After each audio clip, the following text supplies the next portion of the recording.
আবার একটা নতুন ব্লগ নিয়ে চলে এলাম। তো আজকে আমরা বেরিয়ে পড়েছি, বৃষ্টিও পড়ছিল, তো বেরিয়ে পড়েছি একটু বেড়াতে চিনিকে নিয়ে। তো আজকে মামুনি বাবা বেরোয়নি, আমরাই 5 জনে বেরিয়েছি। তো ঘুরতে ঘুরতে না হঠাৎ করে আমাদের মনে হলো একটু চা খাওয়া যাক। তো কোথায় যাব? সাউদার এভিনিউ দিয়ে আমরা গেছিলাম মহারানী বলে একটা ধাবায়। তো মহারাজা আর মহারানী পাশাপাশি। আমরা যেদিন খিদিরপুর গেছিলাম সেদিন মহারাজাতে খেয়েছিলাম সকালবেলা। তো আসার সময় আজকে আমরা খেয়েছি মহারানীতে। মহারানীতে না লস্যি পাওয়া যায়, প্লাস তোমার আরো স্ন্যাক্স এর আইটেম অনেক কিছু পাওয়া যায়।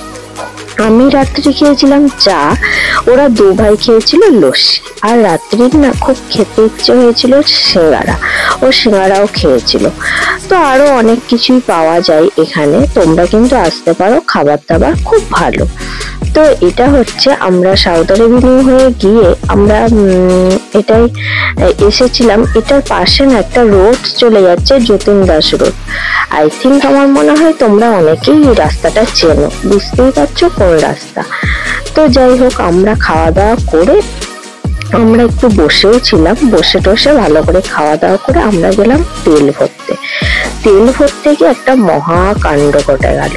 তো যাই হোক, আমরা তেল ভরে ভাবলাম চাকায় একটু হাওয়া দেব। চাকায় হাওয়া দিতে গিয়ে আমরা সমস্যায় পড়ে গেলাম, যে আমাদেরকে বললে যে চাকাটা আমাদের নাকি টায়ার নাকি পাংচার আছে, চোরা লিক আছে। তো যাই হোক, চোরা লিক খুঁজতে গিয়ে আমরা সমস্যায় পড়ে গেলাম, আমাদেরকে কিছুক্ষণ ওখানে হোল্ড করে যেতে হলো।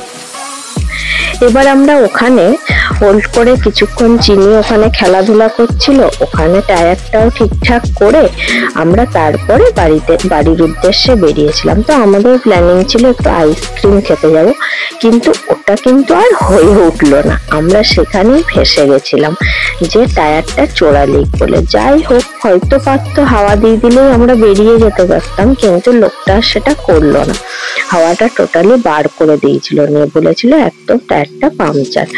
যাই হোক, আমরা টায়ার ঠিক করে বাড়ির উদ্দেশ্যে আবার রওনা দিলাম, আমাদের আর আইসক্রিম খাওয়া আজকে হলো না। যাই হোক, আমার ব্লগগুলো তোমাদের যদি ভালো লেগে থাকে আমার চ্যানেলটা সাবস্ক্রাইব করে দিও, আমার পাশে থেকো।